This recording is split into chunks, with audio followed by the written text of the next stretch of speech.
Hi friends, आज मैं फिर से लेके आऊँ आपके लिए काफी ज्यादा भयानक डरावना स्टोरी। तो चलिए बिना वक्त गवाए कहानी को शुरू करते हैं। शीर्षक का नाम है शैतानी चिराग। 17 वर्षीय नंदिनी 12वीं कक्षा में फेल हो गई। फेल हो जाने के अफसोस से वो एक समुद्र तट के करीब पत्थरों पर जा बैठी। अपने दुख में वो अकेली शामिल थी। समुद्र की उठ रही लहरों को देखते हुए वो खिसिया रही थी, यह सोचकर कि जो उत्साह समुद्र की जोश मार रही है लहरों में है, वही उसके अंदर से क्यों खत्म हो गया।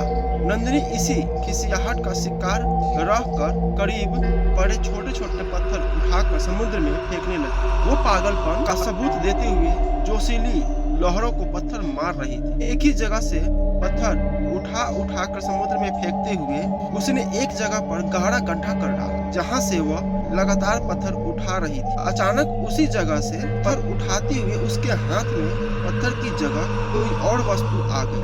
वो उस वस्तु को फेंकने ही वाली थी कि अचानक उसने देखा कि उसके हाथ में पत्थर की जगह एक चिराग आ गया है। चिराग धातु का बना था। उसकी बनावट इस बात का प्रतीक थी कि वो बहुत पुराने समय में जलने वाला चिराग है। वास्तव में ऐसी चिराग गुजरे जमाने में जलते देखे गए थे। वो चिराग नंदिनी को बहुत अच्छा लगा। वो उसके साथ खेलने में गुम हो गई। इतना ही नहीं, वह सारा दुख भूलकर चिराग अपने घर ले आई।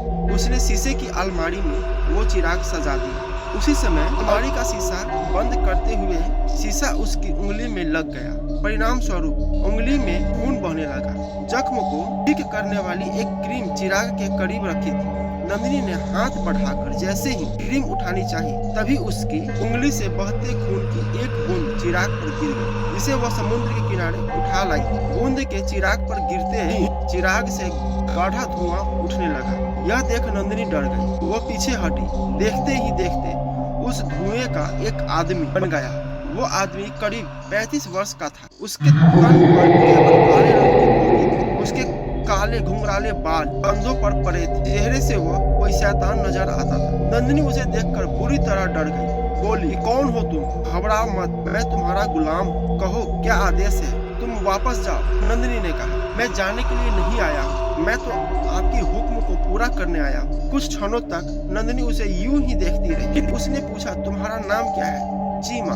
ओके, फिलहाल तुम यहाँ से जाओ, मैं बाद में तुम्हें कोई आदेश दूंगा। कहाँ जाऊँ? चीमा ने पूछा। जहाँ से आए हो, पर अब मैं वहाँ वापस नहीं जा सकता। मुझे आप ही के घर में रहना होगा। बताइए मैं आपके घर में किस जगह रहूँ? आओ मेरे साथ। नंदिनी ने उसे अपने साथ एक खाली कमरे में ले गई और उसने उसे वो कमरा दे दिया। उसके बाद नंदिनी ने चीमा के बारे में अपने पूरे परिवार को बता दिया। साथ ही चीमा से मिलवा भी दिया। उसके परिवार में उसके माँ बाप, एक बड़ी बहन और एक छोटा भाई था। चीमा से मिलकर नंदिनी के परिवार को हैरत अवश्य हुई, परंतु उन्हें इस बात की खुशी थी कि चीमा एक ऐसी अद्भुत व्यक्ति है जो उसके असंभव कार्य को भी संभव कर सकता है। नंदिनी के पिता ने चीमा से कहा, मुझे 20 लाख रुपए की जरूरत है, मिल जाएंगे? चीमा ने कहा, मगर थोड़ा इंतजार करना होगा। ठीक है। चीमा अदृश्य होकर नंदिनी के घर के सामने वाले बंगले में पहुंचा। वहां वो अपने स्पष्ट रूप के साथ 20 लाख रुपए तिजोरी से चुरा रहा था कि बंगले की मालकिन ने उसे देख लिया। इससे पहले कि वो शोर मचाती, चीमा ने चाकू से उसका गला काट दिया और 20 लाख रुपए लाकर नंदिनी के पिता को दे दिए। जब शाम को पता चला कि सामने वाले बंगले में 20 लाख की चोरी होने के साथ मालकिन को चोर ने खत्म कर दिया है, तो नंदिनी के पिता ने अनुमान लगा लिया कि वह सब चीमा ने ही किया है। अपना यह अनुमान उन्होंने पूरे परिवार से बता कर कहा, चीमा का यहाँ रहना ठीक नहीं, यह इंसान के रूप में शैतान है, इसे इस घर से निकाल दो। उनकी बात किसी ने न मानी। रात को जब सब सो रहे थे तो चीमा ने आकर नंदिनी के बाप का गला घोट दिया और उसे खत्म कर दिया, क्योंकि चीमा सुन चुका था कि नंदिनी का बाप उसके खिलाफ हो गया। अगले दिन उसे घर में मातम मनाया गया। बाप की मौत पर नंदिनी बहुत रोई। पूरा परिवार दुखों के सागर में डूब गया था। नंदिनी का भाई इतना छोटा था कि उसे अपने पिता की मौत की कोई समझ नहीं थी। वह घर की छत पर बैठा एक कागज पर हवाई जहाज बना रहा था। तभी उसके पास चीमा आ गया। उसने चीमा को कहा, क्या तुम मुझे हवा में उड़ा सकते हो? क्यों नहीं, चीमा ने कहा। अभी लो।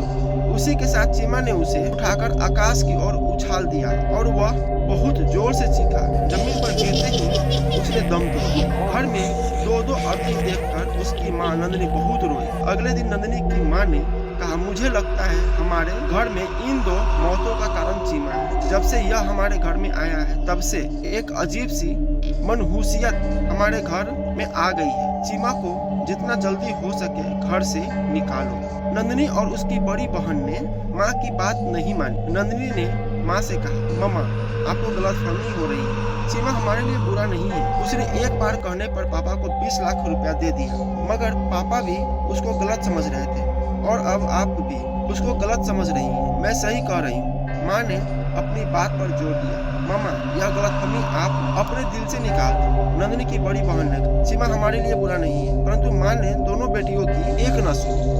1 घंटे बाद चीमा ने नंदिनी की माँ को भी मार दिया। माँ की मौत हो जाने के बाद दोनों बहनें अकेली रह गई। परिवार में अचानक 3 मौत हो जाने से दोनों बहनें टूट सी गई।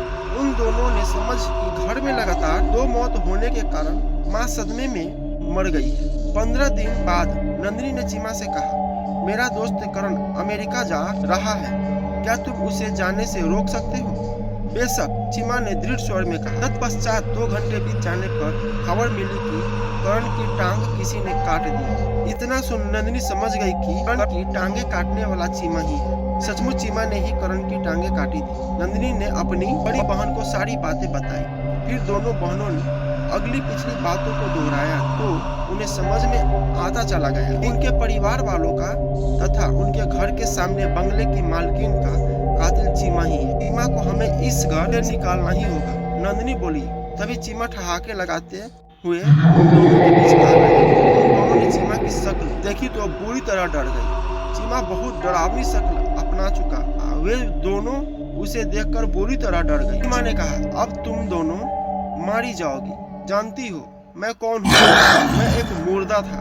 मुझे अपनी साधना से एक तपस्वी ने जीवित किया था। जब जीवित होकर मैं हर वो काम करने लगा जिससे तपस्वी को बुरा लगने लगा तो उसने मुझे एक चिराग में कैद कर दिया। साथ ही कहा, तू इस चिराग में तब तक कैद रहेगा जब तक कि इस चिराग को खून नहीं मिलेगा। फिर उसने चिराग समुद्र किनारे पत्थरों में दफन कर दिया। उस चिराग को तुम ले आई और तुम्हारी उंगली से बहते खून की बूंद चिराग पर टपक गई। बस फिर क्या था, मैं कैद से आजाद हो गया। अब मैं कभी कैद नहीं हो सकता। बोलो, मरने से पहले तुम्हारी आखिरी इच्छा क्या है? जल्दी से, नंदिनी की बड़ी बहन ने कहा।